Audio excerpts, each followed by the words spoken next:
El gobierno argentino reformó la Carta Orgánica de su Banco Central.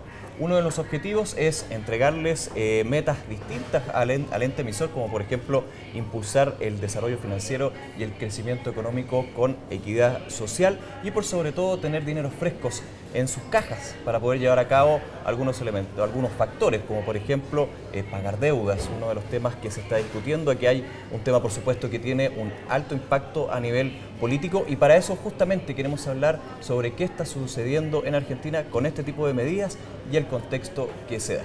Para eso hablaremos esta vez con el académico de la Universidad de Chile, Guillermo Fosco. Guillermo, muchas gracias por venir. ¿Qué tal, Nicolás? Bueno, primero preguntarte cuál es tu opinión con respecto a este cambio, a esta reforma que hace el gobierno argentino en su Banco Central. Es una reforma importante que ya ha sido aprobada por el Congreso, falta todavía los reglamentos y la forma que se va a implementar, pero el objetivo es bastante claro: dejar dependiente al Banco Central de la voluntad política de la presidenta Fernández. Eso es, yo diría que lo concreto y lo que importa, digamos, entender. Sin embargo, también eso tiene una segunda consecuencia que es asociada al contexto en el cual está América del Sur. En esa perspectiva, Argentina queda con una economía más protegida, en términos proteccionistas específicamente, que la asemeja al camino que ya ha seguido Venezuela, a las medidas que ha tomado Correa en Ecuador, a la lógica que ha tenido Evo Morales, incluso con Bolivia, y la va alejando un poco de todos los demás países que están con la globalización, como es el caso de Perú, como es el caso de Brasil, como el caso de Uruguay, como el caso de Chile particularmente. Entonces, en esta perspectiva, significa también una implicancia política porque aleja a Argentina de los consensos que ya se habían logrado durante más de 10 años en América del Sur, en términos de poder tener una visión común en torno a la relación que se tenía con las potencias, particularmente aquellas que son altamente demandantes de recursos naturales. Y el cierre de la economía paulatino, gradual que ha tenido Argentina, en definitiva significa tomar un paso al lado, que lo va acercando al límite exterior de lo que es el proceso de globalización en la cual estamos inmersos todos los países. Y también se puede ver, como tú bien dices, en un punto de inflexión, pero que ya tiene sus antecedentes, porque durante varios años el gobierno de Cristina Kirchner, el gobierno argentino en general, siempre ha buscado una asociación más cercana con estos socios regionales, justamente en esa línea. Exactamente, recordemos que Mercosur existe aún con una serie de medidas arancelarias y pararancelarias que son aceptadas por los socios permanentes de Mercosur, que es la razón además por la cual Chile nunca ha sido socio permanente, porque Chile tiene un mercado totalmente abierto al exterior y a la economía internacional, y por lo tanto Chile no está por colocar mayores aranceles ni por colocar medidas pararancelarias, salvo aquellas que son específicamente establecidas o necesarias. En consecuencia, en este caso, Cristina Fernández lo que está haciendo es retomar una vieja práctica política en Argentina, que es cuando que el presidente tiene el control del Congreso, aprovecha de tomar el control de todo el poder económico, judicial, social, de tal forma de poder concentrarlo y poder ir marcando el ritmo de una Argentina que en lo político carece de una adecuada institucionalidad, tiene espacios, yo diría, poco transparentes, opacos, como se diría, tiene una opacidad que no es menor, no obstante que posee una gran riqueza que nadie desconoce. ¿Un intervencionismo que podríamos catalogar como negativo? Es un intervencionismo que va orientado en términos políticos, la mentalidad de Cristina Fernández a poder salvar su gobierno en términos de poder mantener los subsidios, en poder mantener esta suerte de medidas, llámese populistas si se quiere, pero que van orientadas a poder mitigar el efecto de la economía, del mal funcionamiento de la economía en la práctica. Recordemos que Argentina reconoce al menos cerca de un 22% de inflación, a pesar de que tiene un crecimiento, pero los números no le dan para poder darle el respaldo que su dinero necesita en términos de las reservas que requiere. Y es ahí donde justamente hoy día Cristina Fernández quiere echar mano a esas reservas para pagar la deuda pública, como tú bien señalabas, a pagar los subsidios que tiene comprometido para la clase media particularmente y los sectores más desposeídos de Argentina. Y en esa perspectiva es algo parecido a lo que hizo Menem en su minuto, años atrás. Pero en esta perspectiva es otro contexto. Es un contexto porque cuando Menem lo hace en términos pro globalización absolutamente, en términos de poder fortalecer de alguna manera el flujo de capitales que Argentina requiere requería para poder sumarse a la globalización en términos del modelo neoliberal, y hoy día Cristina Fernández está en un proceso justamente retrocediendo todo eso, ¿ya? Y generando una mayor protección, ¿no es cierto?, a una serie de productos nacionales y exigiendo además un mayor consumo interno para poder mantener la economía. Interesante lo que dice de Menem, porque el expresidente también llevó a cabo este tipo de intervencionismo, también con otras medidas, pero los resultados, como sabemos, no fueron muy positivos, de hecho fueron catastróficos en su minuto. Por supuesto, hay otros factores de la coyuntura política en ese minuto que influyeron, pero podríamos hacer el parangón y la comparación entre lo que hizo Menem y Cristina Fernández y ver un punto en común y un resultado en común. A ver, un punto en común tiene que ver con la capacidad que debe tener el gobierno para mantener el clientelismo político, ¿ah? Es decir, tener plata para poder pasarle a la gente que va a votar y asegurarme que vote por mí. Eso yo diría que es el punto en común que ambos tienen. Y que además es muy natural al justicialismo en Argentina. El justicialismo en Argentina normalmente se ha caracterizado por el manejo completo de la estructura del Estado, ¿ya? De tal suerte de poder manejarla clientelista en términos clientelares, de tal forma de poder asegurar el apoyo político permanentemente. Recordemos que hoy día Cristina Fernández tiene problemas con la principal central, nosotros General de Trabajadores, la CGT, que lidera Moyano y que hoy día está en un proceso de disputa política para ver quién se queda con este control político. Está el gobierno pensando en quién va a suceder a Cristina Fernández posteriormente. Se está pensando en cómo se va a trabajar con el empresariado, que tiene que aceptar una serie de restricciones y mayores impuestos y mayores costos para poder volcarse hacia adentro y evitar que Argentina vaya hacia los otros mercados, particularmente regionales. En consecuencia, los contextos son distintos. ¿Por qué? Porque con Menem teníamos no solamente una crisis internacional en su minuto, sino que teníamos un tema de convertibilidad en términos de cuál era la relación entre el dólar, ¿no es cierto?, y la moneda, digamos, argentina. Y en esa perspectiva son contextos que son distintos. Hoy día la relación con la moneda no preocupa tanto. El problema que más preocupa hoy día es cuán real es el crecimiento argentino, pero particularmente cuánta inflación realmente tiene Argentina, porque el INDEC, que es el Instituto Estadística argentino, no cuenta con la credibilidad ni siquiera de los organismos financieros internacionales. En consecuencia, la situación argentina pasa, digamos, a ser cada vez más, con estas medidas proteccionistas, más incierta. ¿Por qué? Porque oculta información. Porque corre con colores propios. Exactamente. Se aleja de la lógica de mercado que funciona en el resto de América del Sur.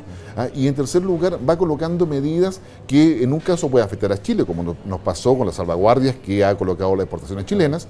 Está el tema de las Malvinas, que es un tema también adicional desde el punto de vista geoeconómico, por el tema de la protección petrolera que está asociado a eso y donde Cristina Fernández tiene especial interés en poder ser parte de ese negocio. Y además están la medida de control del poder. Recordemos que hoy día el gobierno argentino ha ido caducando, ¿no es cierto?, los permisos de explotación a Repsol, a YPF. Si bien es cierto, en poco porcentaje, sí está dando una señal política muy concreta. Marca un precedente porque es una advertencia a todo el empresariado, es decir, a todo aquello que quiere hacer inversiones, es un poco decir, mire, si usted va a invertir, tiene que hacerlo bajo mis reglas, pero no bajo la regla del mercado solamente, sino también bajo las reglas que emanan de la voluntad del gobierno. Guillermo, este proteccionismo exacerbado, si podemos ponerle un adjetivo, un nombre, ¿podría pasarle la cuenta a nivel internacional? Yo diría que todavía no. Yo creo que hoy día a nivel mundial la preocupación está por el equilibrio de la eurozona, por el comportamiento de China particularmente, yo agregaría de India en términos de la economía mundial, de la selección estadounidense respecto a la capacidad realmente de recuperar el nivel de empleo más cercano al 5%, quizás 7% a final de año, que aseguraría la reelección de Obama. Y América Latina en general, que es una gran surtidora de recursos naturales, tiene yo diría, todas posibilidades de poder capear muy bien, digamos, esta suerte de incertidumbre internacional. O sea, los conflictos están por otros lados. Están por otros lados, pero sin embargo, basta que haya algún tipo de punto de inflexión en las economías europeas o en otras economías para que Argentina entre en un proceso muy rápido de debilitamiento de su economía y de un calentamiento a raíz de la inflación, porque no va a tener recursos ni dólares para poder sostener su propia moneda. Y en esa perspectiva significa un efecto directo a toda la región. No cabe duda de que si Argentina cae en una suerte de ciclo en el cual no puede manejar su economía, la confianza de los inversionistas a nivel internacional, que ya tiene el grado de incertidumbre por lo que está pasando a nivel mundial, obviamente se va a contraer para poder invertir en América Latina, y eso termina afectando a Chile, a Perú, a Brasil, que obviamente están en una posición de poder capturar la mayor cantidad de inversiones para poder asegurar su crecimiento y poder asegurar sus proyectos políticos. Justamente. Guillermo, por último, y un poco resumen, porque estos son algunas de las medidas, algunos de los factores que se están viendo en el gobierno argentino. ¿Cuáles son las otras presiones y problemas que se están dando en Argentina y cómo se están solucionando actualmente? A ver, Argentina, diría, a nivel social tiene varias presiones. Hay una falta de credibilidad en el gobierno, yo creo que es importante, particularmente en los sectores más marginados. Todos los últimos estudios, por lo menos de las instituciones financieras internacionales y que están preocupados del desarrollo social, dan cuenta de que la pobreza ha aumentado, dan cuenta que los allegados también han aumentado, hay problemas concretos de transporte público que quedaron en evidencia con el accidente del tren hace algunas semanas atrás, hay un cuestionamiento a cómo, ¿no es cierto?, el gobierno está manejando realmente el poder político y para qué lo está manejando. Los subsidios de alguna forma aplacan todo eso y el gobierno argentino tiene la capacidad de poder marcar una agenda paralela que evita la concentración de los medios en todos estos temas. Recordemos ya el conflicto histórico entre el gobierno y los diarios, ¿no es cierto?, Clarín, La Nación, claro. que es ya un tema de libertad de expresión que ha sido denunciado a nivel internacional. Pero también a eso hay que sumar el tema de la corrupción. El principal caso que tenemos ahí es el caso de su vicepresidente Vudú, que no tiene pasado político, no tiene carrete político, si me permite decirlo, y por lo tanto pasa a ser desechable, pero sin embargo es de la confianza absoluta de la presidenta. ¿Querrá la presidenta poder sacrificarlo para poder lograr estabilidad mientras logra el acuerdo con las centrales de trabajadores, mientras logra la posibilidad o posicionamiento de su hijo como un delfín futuro para poder llegar al gobierno?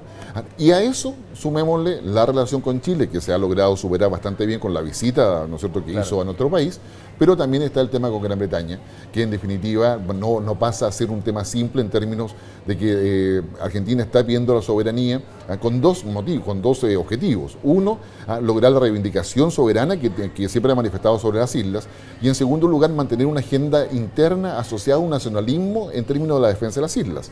Y a esto último hay que sumar ahora el decreto, ¿no es cierto?, o la medida, digamos, anunciada por Obama, en términos de poder dejarlos fuera del sistema de preferencias arancelarias. Una medida muy potente. Una muy potente que afecta más o menos un 11% de lo que es las exportaciones de Argentina a Estados Unidos.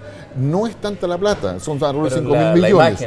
Es el gesto político de Estados Unidos en el cual se debe leer como una alerta que un país como Argentina, que es un elemento importante en la economía mundial, por la soya y por una serie de otros productos naturales que tiene, en la práctica no se puede alejar de la globalización.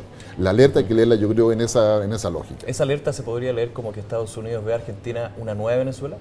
Yo creo que justamente va por ese lado. O sea, un banco central que no es autónomo, que depende de la voluntad presidencial, que la voluntad presidencial está orientada a mantenerse en el poder y que eso está generando un cierre a la economía, el no cumplimiento de los acuerdos internacionales, el no cumplimiento, yo diría, de las exigencias propias de la globalización. Recordemos que Argentina está en mora, este año tiene que pagar casi 8.000 millones de dólares en virtud de las deudas que tiene, la deuda pública que tiene Argentina. En consecuencia, lo que los Estados Unidos es un gesto político relevante, en términos de decir, cuidado, Argentina se está alejando de lo que son los ejes en los cuales la globalización hoy día está funcionando y son los ejes que están aceptados en la eurozona, la Unión Europea en general, incluida la eurozona, que está aceptado en Asia, que China ha aceptado, que Rusia ha aceptado, y aparece de repente una Argentina que intenta seguir un camino más asociado al modelo venezolano de una economía central y popularmente planificada, me atrevería a decir, si queremos colocar un neologismo, y en esa perspectiva yo diría que es una alerta que hay que considerarla adecuadamente en el estudio y evaluación de los escenarios futuros que nos va a tocar vivir. Varios puntos complicados y que por supuesto van desarrollándose día a día. Muchas gracias, Guillermo, por tu análisis, y tendremos que ver cuáles son las nuevas medidas que nos tiene y nos depara el gobierno argentino en esta situación. Muchas gracias. Gracias a ti. Y ustedes, nos encontramos en una nueva entrevista de DF TV.